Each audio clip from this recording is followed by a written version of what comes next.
Hi everyone, welcome to our group presentation.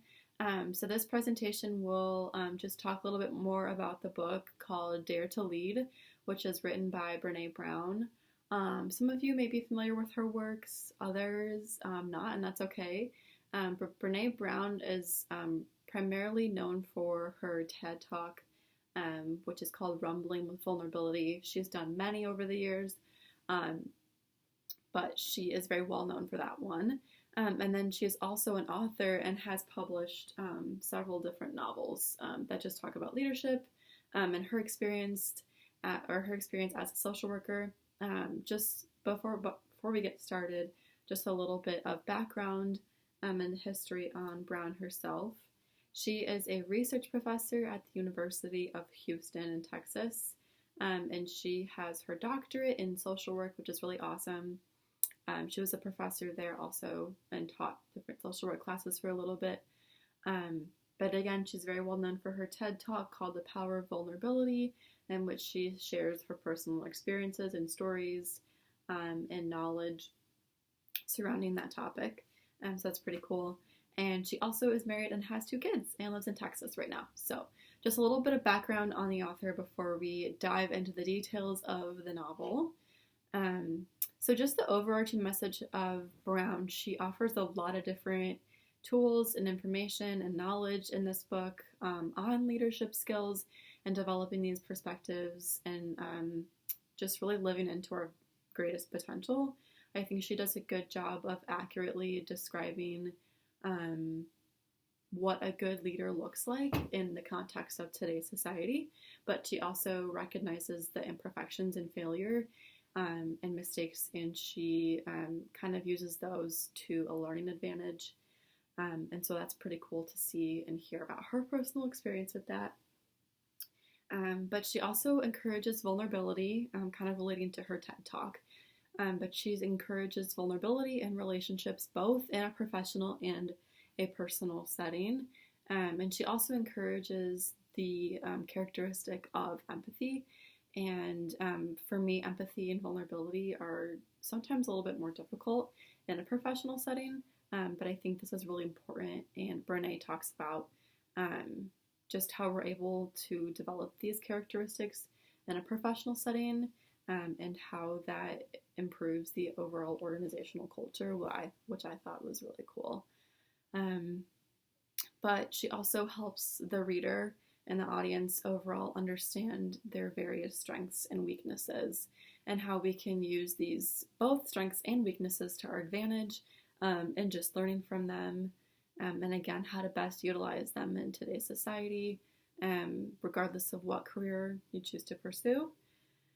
Brene Brown also shares personal stories from her life and her experience both professionally and personally in her life, and I think it's really cool. In the book, she talks about just different stories from her work setting and different experiences with her friends and how her friends and family shape her perspectives. So I thought it was neat to hear about those. Brown also talks about the process of building relationships and leading others with wholehearted courage. And I think in today's society, this is something that can be difficult, leading with courage, because we often doubt our ability and we don't have the confidence in ourselves to succeed. And so she talks about different components that lead to wholehearted courage and having the ability to trust others and trust yourself and develop these qualities to lead followers with a whole heart of courage. So that was one of my favorite parts of the overall book. But lastly, Brene Brown also recognizes failure as a beautiful opportunity. Toward the end of the book, she talks about failing and how as leaders we're able to learn to rise from those situations. And when we fall, we're able to get up again and learn from our past. And I think it's important not to dwell on just previous mistakes, but to learn from those and to use that as an experience to move toward the future, to lead wholeheartedly. but just kind of a connection to the textbook. Our group thought it might be interesting to kind of connect Brene Brown's work to the work of Peter Northouse in the leadership textbook. And so I connected Brene Brown's book to authentic leadership. And authentic leadership is defined through intrapersonal relationships and also interpersonal relationships.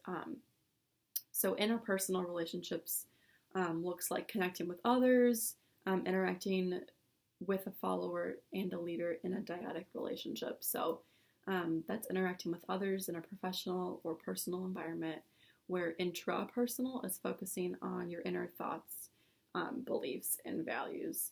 But Brene Brown talked about developing inner beliefs and like a foundational value system, and then using that to help others lead and grow as individuals. So I thought that was kind of an interesting thing, how we're able to focus on ourselves and kind of learn from our experiences and use those to help others grow. And then in the book, in the textbook, authentic leaders demonstrate. These were just a few key things that Northouse talked about. But he said they demonstrate purpose, values, trust, self-discipline, and empathy.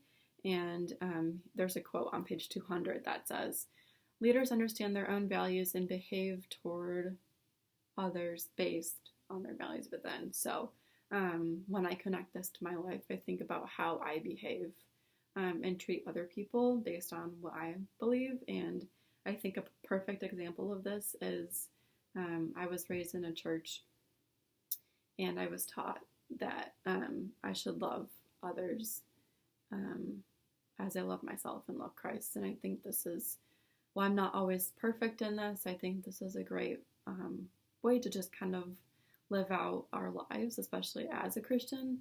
And so I think just the authentic leadership truly demonstrate those key 5 values. And again, those were purpose, values, trust, self-discipline, and empathy. And that was what the textbook had stated. And then just to kind of continue on this tangent here, talking about authentic leadership. In the textbook, Northouse also talked about how moral reasoning and critical life events are factors in shaping leadership abilities. And so I think about like my past experience as being the oldest child, with having 3 other siblings. I think that life event shaped my leadership ability. And also Northouse talks about authentic leadership, promoting optimism and trusting others to lead in a strong work environment. And I connected that statement with a quote from Brown, which is found on page 232. That says, "You cannot establish trust in 2 days when you find yourself in an organizational crisis. It's either there or it's not." And I think that this just really reiterates the meaning behind Northhouse's writing in the textbook when he says that foundation of trust is so important in creating an optimistic and successful work environment. He talks about how trust isn't built overnight, but it's something that's established over time through interpersonal relationships and through communicating with others. Yeah, that is all I have for you guys. Megan, Stephanie, Hannah, and Abby are going to talk about other key points from the book and other videos. Thanks, guys.